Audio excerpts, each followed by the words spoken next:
Hello everyone, आज हम करने जा रहे हैं एक important topic size of industry, its types, factors determining the size of industry. ये बड़ा ही इंपॉर्टेंट क्वेश्चन है एग्जामिनेशन पॉइंट ऑफ व्यू से। प्रीवियस लास्ट ईयर के क्वेश्चन पेपर्स पे आप देख लीजिए तो इनमें ये क्वेश्चन ज़रूर ही आया हुआ है बिजनेस ऑर्गेनाइजेशन का फर्स्ट सेमेस्टर का। ठीक है, और 20 मार्क्स के ये क्वेश्चन है। अगर आपको ये 10 मार्क्स में आता है, 15 में आता है, तो आप बड़ी आसानी से लिख सकते हो बिकॉज ये 20 मार्क्स क्वेश्चन प्रिपेयर किया है मैंने। ठीक है जी, सबसे पहले हम लिखेंगे मीनिंग कि size of industry, what means industry है क्या। इंडस्ट्री क्या है? एक इकोनॉमिक एक्टिविटी है। Economic activity means business. Business को ही हम कहते हैं ना कि ये एक इकोनॉमिक एक्टिविटी है दैट इज कंसर्न विद, जिसका कंसर्न किससे होता है? प्रोडक्शन ऑफ गुड्स, के गुड्स को प्रोड्यूस करना है, एक्सट्रैक्ट करना है, minerals and provisions of services means कि गुड्स एंड सर्विसेज प्रोड्यूस करनी है। ठीक है, साइज ऑफ इंडस्ट्री की अगर हम बात करें तो साइज ऑफ इंडस्ट्री क्या है कि एक मेजर करते हैं हम कि कितनी मनी इन्वेस्ट की है हमने, कितने एम्प्लॉयज़ लगाए हैं हमने गुड्स एंड सर्विसेज को प्रोड्यूस करने के लिए, कितनी मनी लगाई है हमने, कितना हमने जो है एम्प्लॉय लगाया, means employ count means number of employees लगाए हैं गुड्स एंड सर्विसेज को प्रोड्यूस करने के लिए, उसे हम कहते हैं साइज ऑफ अ इंडस्ट्री। इससे हम जो है साइज ऑफ अ इंडस्ट्री कहते हैं। ठीक है जी, जो इंडस्ट्री वर्ड है ना वो कहाँ से आया? वो आया इंडस्ट्रिया। इंडस्ट्रिया लैटिन वर्ड है, वहाँ से हमने डराइव किया, जिसका मतलब है diligent activity directed to some purpose. Means कुछ पर्टिकुलर पर्पस के लिए हमने ये करते हैं हम ये इस एक्टिविटी को। ऑब्वियस है बिजनेस का पर्पस क्या होता है, मतलब जौन सा मर्जी बिजनेस ले लीजिए, जौन सी मर्जी आप इंडस्ट्री का साइज ले लीजिए, चाहे वो छोटी है बड़ी है, जिस मर्जी काम के लिए बिजनेस जो है ना उसका अल्टीमेटम क्या है? प्रॉफिट अर्न करना। ठीक है, ये उसका एक सभी का पर्पस मान ले हम तो इंडस्ट्री जो है डिलीजेंट एक्टिविटी है जो डायरेक्ट की गई है कुछ पर्पस के लिए, वो पर्पस है प्रॉफिट। इंडस्ट्री इंक्लूड करती है उन सभी फर्म्स को जो इंगेज करती हैं प्रोडक्शन ऑफ सिमिलर प्रोडक्ट्स। देखिए बड़ी बार कंफ्यूजन होती है, इंडस्ट्री, फर्म और कंपनी सेम वर्ड्स हैं? बिल्कुल नहीं। अगर आपको इनका डिफरेंस जानना है, बड़े छोटे छोटे डिफरेंस के पॉइंट्स हैं इनके, तो आप मेरी दूसरी वीडियोस या शॉर्ट्स देख सकते हो, वहाँ पे आपको ये अवेलेबिलिटी करवाई गई है। क्लासिफिकेशन ऑफ इंडस्ट्रीज, इंडस्ट्रीज की जो क्लासिफिकेशन है ना वो इन बेसिस के ऊपर की गई है। लेबर के हिसाब से अगर हम देखें तो large, medium, small. Raw material के हिसाब से हैवी या लाइट। ऑनरशिप के हिसाब से multinationals, private, public, joint sector company, cooperative sector. Raw material की सोर्सेज अवेलेबिलिटी के बेसिस पे अगर हम देखें तो आती हैं agro based, mineral based, pastoral, forest based. Miscellaneous basis पे हम देखें तो वो आती है village, cottage, village industry, cottage industry, consumer industry, ancillary industry, basic, capital intensive and labour intensive. ये फ्लो चार्ट बड़ा ही इंपॉर्टेंट है पेपर्स में अगर मार्क्स स्कोर करने हैं। ठीक है जी, तो ये उनकी एक्सप्लेनेशन आगे हम वहाँ से समझ लेते हैं। On the basis of size या लेबर, लार्ज स्केल इंडस्ट्रीज, वो इंडस्ट्रीज जिनमें बहुत ज़्यादा लेबरर्स हम यूज़ करते हैं उन्हें कहते हैं लार्ज स्केल, जैसे कि कॉटन या जूट, टेक्सटाइल इंडस्ट्रीज। इनमें आपको लिमिट लिखने की ज़रूरत नहीं है कि कितने अमाउंट से ज़्यादा होंगे लेबर्स, कितना साइज ज़्यादा होगा तो हम लार्ज स्केल इंडस्ट्री मानेंगे। सिंपल लिख दीजिए large number of labourers. Medium scale industry वो इंडस्ट्री जो ना तो ज़्यादा नंबर ऑफ लेबरर्स को एम्प्लॉय करती है ना कम को, मिडल में रहती है, वो उसे हम मीडियम स्केल इंडस्ट्री कहते हैं, जैसे cycle industry, radio, television industry. Small scale industry वो इंडस्ट्री होती है जो थोड़े से इंडिविजुअल्स ही रन करते हैं, स्मॉल नंबर ऑफ लेबरर्स ही उसे रन करते हैं, ज़्यादा ज़रूरत नहीं होती।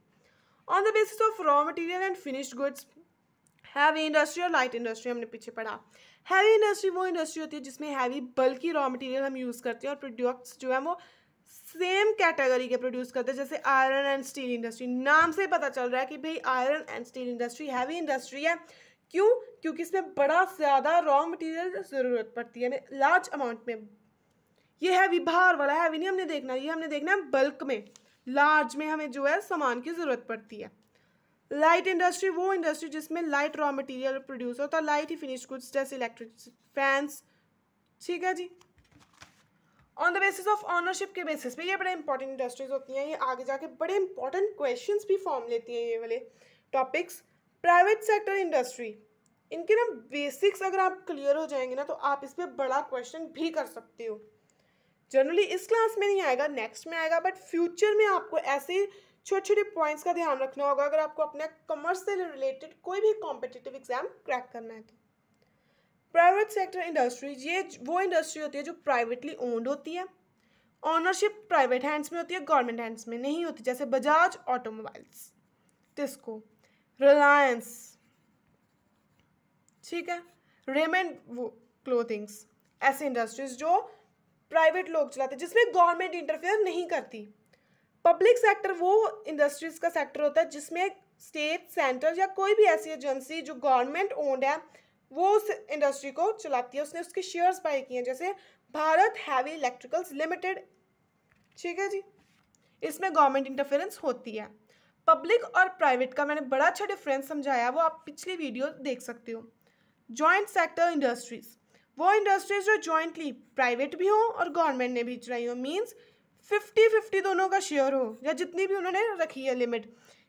लिमिट लिखने की मैंने पहले बता दिया, किसी में ज़रूरत नहीं है, सिंपल लिखो कि इंडस्ट्री जो कि प्राइवेट भी चला सकते हैं और गवर्नमेंट भी चलाती है।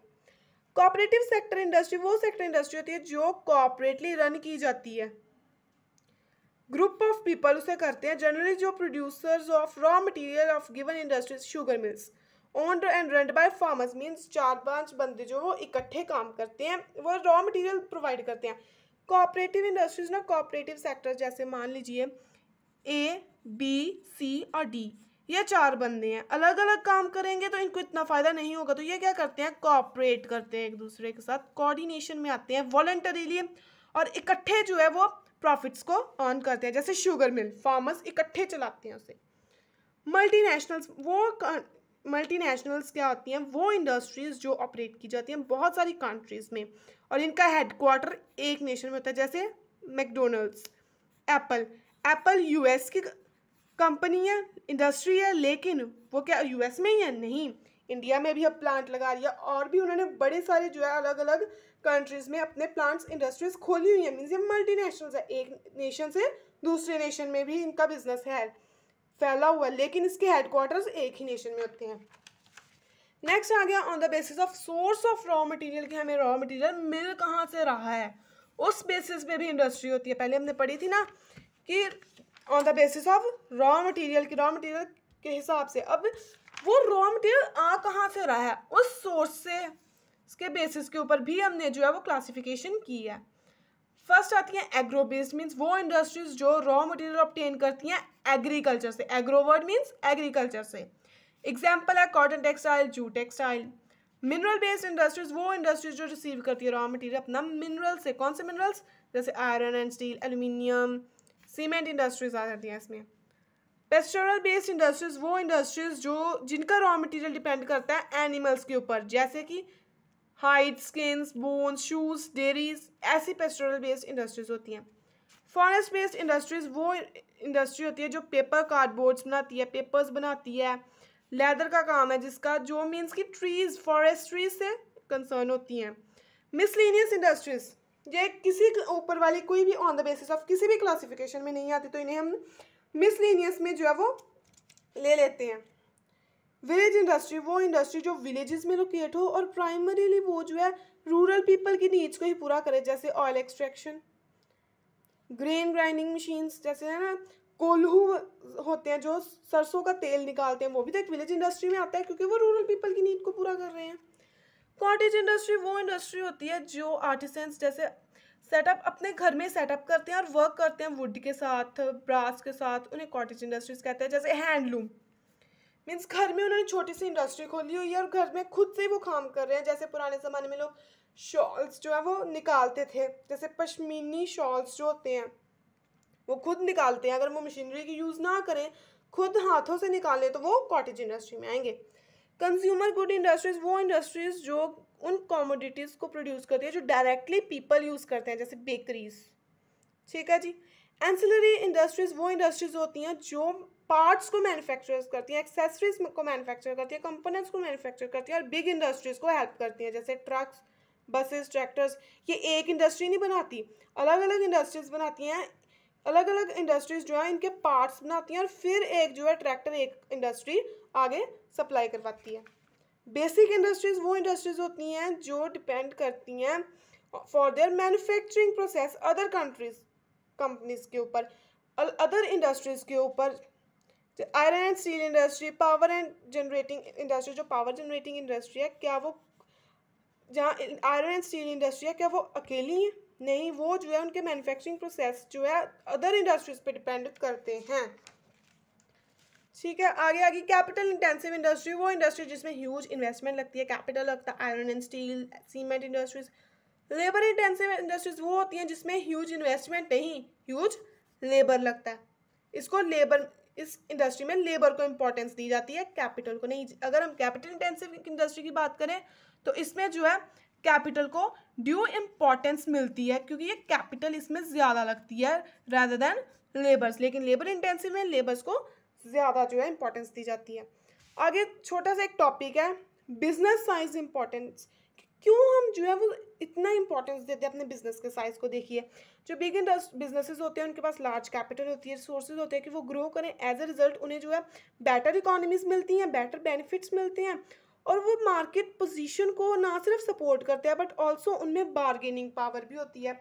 अगर मान लीजिए एक कंपनी है जो बड़ी है जिसमें ह्यूज कैपिटल है, सारे रिसोर्सेज उसके पास हैं, और एक और कंपनी है जो छोटी कंपनी है, उसके पास इतने रिसोर्सेज नहीं है, और इसने अगर प्राइस कह दिया 10 रुपये, इसने 12 का है, तो ऑब्वियस है ये कंपनी स्ट्रॉन्गर है, इसके पास ज़्यादा कैपिटल है, सब कुछ इसके पास ज़्यादा, ये बिग है, तो इसके पास जो है वो बार्गेनिंग की पावर भी ज़्यादा होगी, ये इसको डोमिनेट करेगी कि नहीं 10 रुपये में ले। और ये बेचारी क्या करेगी, जो स्मॉल है जिसके पास इतना रिसोर्सेज वगैरह नहीं है ग्रो करने के लिए, वो इसको 10 पे ही मान लेगी। ठीक है जी, सो बिग वाले को फ़ायदा हुआ, सो इसीलिए साइज जो इंपॉर्टेंस रखता है। और इकोनॉमी के लिए भी बिग बिजनेसेस ज़्यादा आउटपुट्स प्रोवाइड करते हैं, ज़्यादा एम्प्लॉयमेंट अपॉर्चुनिटीज़ प्रोवाइड करती हैं। सो इसीलिए जो स्टेक होल्डर्स हैं वो ऑफन कंसीडर करते हैं कि बिजनेस का साइज ज़रूर देखते हैं जब भी उन्होंने इकोनॉमिक डिसीजंस लेना होता है।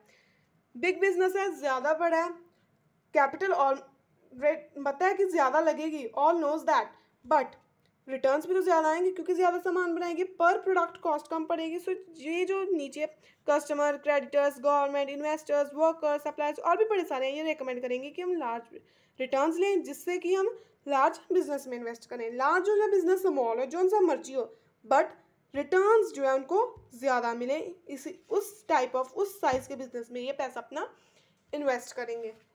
नेक्स्ट आगे टॉपिक आ गया फैक्टर्स जो डिटरमाइन करते हैं size of the industry, nature और डिमांड ऑफ द प्रोडक्ट। अगर तो हमारा प्रोडक्ट ड्यूरेबल नेचर का है और हम जो है उसको डिस्टेंट प्लेसेस पे इजीली ट्रांसपोर्ट करवा सकते हैं तो प्रोडक्शन ऑब्वियसली लार्ज स्केल पे होगी। अगर प्रोडक्ट पेरिशेबल नेचर का है और थोड़े से भी अगर स्टोर किया लंबे चिर के लिए, थोड़ा सा लेट हो गए तो प्रोडक्शन जो है हमारा प्रोडक्ट ख़राब, तो इसकी स्मॉल प्रोडक्शन होगी। फाइनेंशियल रिक्वायरमेंट्स, अगर कोई भी इंडस्ट्री है और उसे जो है लार्ज सम ऑफ मनी जो है वो चाहिए तो उसका जो साइज़ है वो भी लार्ज होगा। अगर कंसर्न के पास जो है छोटी कैपिटल है, थोड़ी कैपिटल स्मॉल है, तो उसकी जो है यूनिट भी स्मॉल होगी। Loss of return, profitability, risk bearing, मैंने एक ही पॉइंट में तीनों एक्सप्लेन कर दिए हैं। अगर आपको अलग अलग करने हैं तो आप कर सकते हैं, कोई ये कंपल्शन नहीं है कि भाई 3 किए हैं तो मैंने भी 3 ही करने हैं। अगर तो लॉ ऑफ इंक्रीजिंग रिटर्न्स है तो ऑब्वियस आपकी प्रोडक्शन बढ़ेगी। आई होप आपको लॉ ऑफ इंक्रीजिंग रिटर्न्स और डिक्रीजिंग रिटर्न्स क्लियर हैं, अपने इकोनॉमिक्स में पढ़े हैं। Law of increasing returns means कि आपको प्रॉफिट ज़्यादा होगा तो प्रोडक्शन भी बढ़ेगी, जिससे क्या होगा, कॉस्ट कम आएगी हमें। अगर तो वो डिक्रीजिंग रिटर्न्स हैं तो इतना बेनिफिशियल नहीं होगा कि हम अपनी प्रोडक्शन को बढ़ाएं क्योंकि ऑलरेडी हम जो अपनी कॉस्ट को बड़ी मुश्किल से बियर कर रहे हैं। अगर हम अपनी प्रोडक्शन इंक्रीज़ कर रहे हैं तो हमें है कि लो रिटर्न्स आ रहे हैं तो हम फर्म का साइज़ जो है छोटा ही रखेंगे, क्योंकि हमें पता अगर हमने फर्म का साइज़ बढ़ाया, अपनी जो है ज़्यादा करने की कोशिश की प्रोडक्शन, तो हमें जो है रिटर्न्स इतने अच्छे नहीं आएंगे, तो हम स्मॉल में ही सेटिस्फाइड रहेंगे। रिस्क बियरिंग कैपेसिटी भी बिजनेसमैन की अगर कम है तो फर्म का साइज़ छोटा होगा क्योंकि उसके पास इतनी कैपेसिटी नहीं है कि वो ज़्यादा रिस्क ले। ज़्यादा रिस्क कब आएगा, वो ज़्यादा पैसा इन्वेस्ट करेगा और वो नहीं करना चाहता, वो डर रहा है कि अगर ज़्यादा लगाया तो रिस्क ज़्यादा डूब ना जाए, तो बिजनेस को जो साइज़ है इंडस्ट्री का वो स्मॉल रहेगा। Cost of transportation and labour, अगर तो हमारे पास जो रॉ मटेरियल वो बड़ी दूर से आ रहा है और फिनिश्ड प्रोडक्ट्स भी हम बड़ी दूर जाकर बेच रहे हैं तो कॉस्ट ऑफ ट्रांसपोर्टेशन हैवी है, तो हम क्या करेंगे कि प्रोडक्शन अपनी जो है इंक्रीज़ करेंगे सो दैट कि पर प्रोडक्ट कॉस्ट जो है हमें वो कम पड़े। अगर हमारे पास नंबर ऑफ लेबर्स ज़्यादा है और ज़्यादा ही वो काम कर रहे हैं तो लार्ज इंडस्ट्री ही इस्टेब्लिश होगी।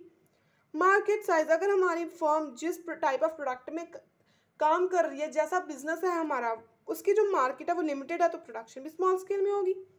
एंटरप्रेन्योरल एबिलिटी, जो एंटरप्रेन्योरल एबिलिटी मीन्स कि जो एंटरप्रेन्योर ऑनर है उसके पास क्या एबिलिटी है कि इंटेलिजेंट है, वो मोटिवेटेड है, इनोवेटिव है, न्यू न्यू आइडियाज़ क्रिएट कर सकता है, न्यू अपॉर्चुनिटीज़ को वो ग्रैब कर सकता है। अगर तो वो कर सकता है, उसके पास ये सारी एबिलिटीज़ हैं, तो हमारी जो है फर्म वो ग्रो करेगी और जो हमारा साइज़ है वो बिजनेस का लार्ज होगा, नहीं तो फिर स्मॉल ही होगा। गवर्नमेंट रेगुलेशंस, जो गवर्नमेंट है ना उसने ना कुछ सर्टेन आइटम्स रिजर्व की होती हैं कि ये सिर्फ स्मॉल स्केल इंडस्ट्रीज ही मैन्युफैक्चर करेंगी। ऐसा क्यों किया जाता है? सो दैट कि स्मॉल स्केल इंडस्ट्रीज को इंकरेज किया जाए। अगर आपका बिजनेस उस कैटेगरी में आ रहा है कि गवर्नमेंट ने रिजर्व किया हुआ है कि आप स्मॉल स्केल प्रोडक्शन ही करोगे, तो वैसे फर्म का साइज भी स्मॉल होगा। क्यों स्मॉल रखेंगे? हम बढ़ाना भी नहीं चाहेंगे बिकॉज हमें गवर्नमेंट के प्रिविलेजेस मिल रहे हैं, प्रोटेक्शन मिल रही है। कैपिटल, अगर तो हमारे जो साइज है कैपिटल का ज़्यादा है तो फॉर्म लार्ज होगी, वरना वाइस वर्सा। वाइस वर्सा एक ऐसा वर्ड होता है जब आपको कहना हो कि अगर हम ये करेंगे तो ये होगा, नहीं तो ये होगा, नहीं तो ये होगा की जगह हम वाइस वर्सा लिख देते हैं।